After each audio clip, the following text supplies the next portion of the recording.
Madam ನಮಸ್ಕಾರ.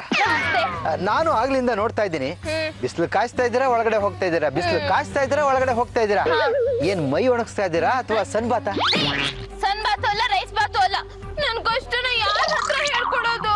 ನಿಮ್ ಹತ್ರನ ಹೇಳ್ಕೊಳ್ಳ? ನನಗೆ ಸಾಯೋಷ್ಟು ಸುಸ್ತಾಗ್ತಾ ಇದೆ.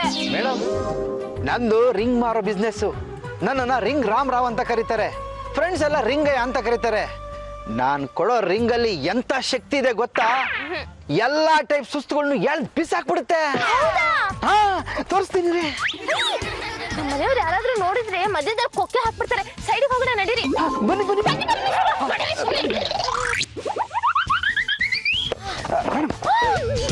ಇಲ್ಲಿ ಯಾವುದೇ ಉಂಗುರ ತಗೊಳ್ಳಿ, ನಿಮ್ ಸುಸ್ತು ಮಂಗ ಮಾಯ, ಮಂಗನ ಮಾಯ ಆಗ್ಬಿಡುತ್ತೆ. ಮೇಡಮ್ ಮೊನ್ನೆ ರನ್ನಿಂಗ್ ರೇಸ್ ಅಲ್ಲಿ ಒಂದ್ ಹುಡುಗಿ ಚಿನ್ನದ ಪದಕ ಗೆದ್ಲಲ್ಲ, ಅವಳು ಎಡಗೈಯಲ್ಲಿ ಒಂದ್ ಉಂಗುರ ಇತ್ತು. ಟಿವಿನಲ್ಲಿ ಕ್ಲೋಸ್ ಅಪ್ ಅಲ್ಲಿ ತೋರಿಸ್ತಾ ಇದ್ರು, ನೀವು ನೋಡ್ಲಿಲ್ವಾ? ಅಯ್ಯೋ ಅದೇನಾಗಿದೆ ಗೊತ್ತಾ ಸರ್, ನಂಗೆ ಸುಸ್ತು ಜಾಸ್ತಿ ಆಗಿದೆ ಅಲ್ವಾ, ಹತ್ರದೆಲ್ಲ ಮಂಜ್ ಕಾಣಿಸ್ತಾ ಇದೆ, ಸರಿಯಾಗಿ ನೋಡೋಕೆ ಆಗಿಲ್ಲ. ಅವ್ರಿಗೆ ಉಂಗುರ ಕೊಟ್ಟಿದ್ದು ಯಾರು ಅನ್ಕೊಂಡ್ರಿ? ಯಾರು? ನಾನೇ. ನಿಜ? ಸರ್ ಈ ರಿಂಗ್ ನ ಯಾವ ಫಿಂಗರ್ ಹಾಕೊಳ್ಳೋದು? ರಿಂಗ್ ಫಿಂಗರ್ ಹಾಕೊಳ್ಳಿ. ಹೌದಾ? ಫಿಂಗರ್ ಹಾಕೊಳಿದ್ರೆ ಸಾಲದು, ದೇವ್ರ ಧ್ಯಾನ ಚೆನ್ನಾಗಿ ಮಾಡ್ಬೇಕು, ಮಾಡ್ತೀನಿ. ಒಳ್ಳೆ ಆಹಾರ ತಗೋಬೇಕು. ಈ ರಿಂಗಿಗೆ ಎಷ್ಟು? ಯಾವುದೇ ಉಂಗುರ ತಗೊಳ್ಳಿ, ಕೇವಲ 10,000. 10,000ನಾ?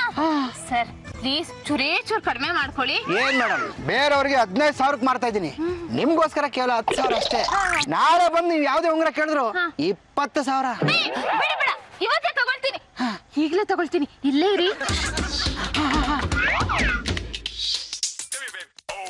ರೀ ಪಕ್ಕದ ರೋಡಿಗೆ ಹೋಗಿ ಎಣಿಸ್ಕೊಳ್ರಿ, ನಮ್ಮ ಮನೆಯವ್ರು ಬಂದ್ರೆ ಉಂಗುರ ದುಡ್ಡು 2 ಕಸ್ಕೊಳ್ತಾರೆ. ಸರಿ ಇದೇ ಸರಿಯಾಗುತ್ತೆ, ಇದೇ ತಗೊಳ್ತೀನಿ. ಮೇಡಮ್ ಉಂಗುರ ಹುಷಾರು, ನೀವು ಹುಷಾರು. ಕಡಿಮೆ ಆಗುತ್ತೆ ತಾನೇ? ಮೇಡಮ್ ದೇವ್ರ ಹತ್ರ ಉಂಗುರ ನಿಟ್ಟು ಪ್ರಾರ್ಥನೆ ಮಾಡಿ ಕಣ್ಣು ಗೊತ್ಕೊಂಡು ಬೆಳ್ಗೆ ಹಾಕೊಳ್ಳಿ ಮೇಡಮ್. ಸುಸ್ತೇನೋ ಕೊಬ್ಬು ಗಿಬ್ಬು ಎಲ್ಲ ಕಡಿಮೆ ಆಗ್ಬಿಡುತ್ತೆ.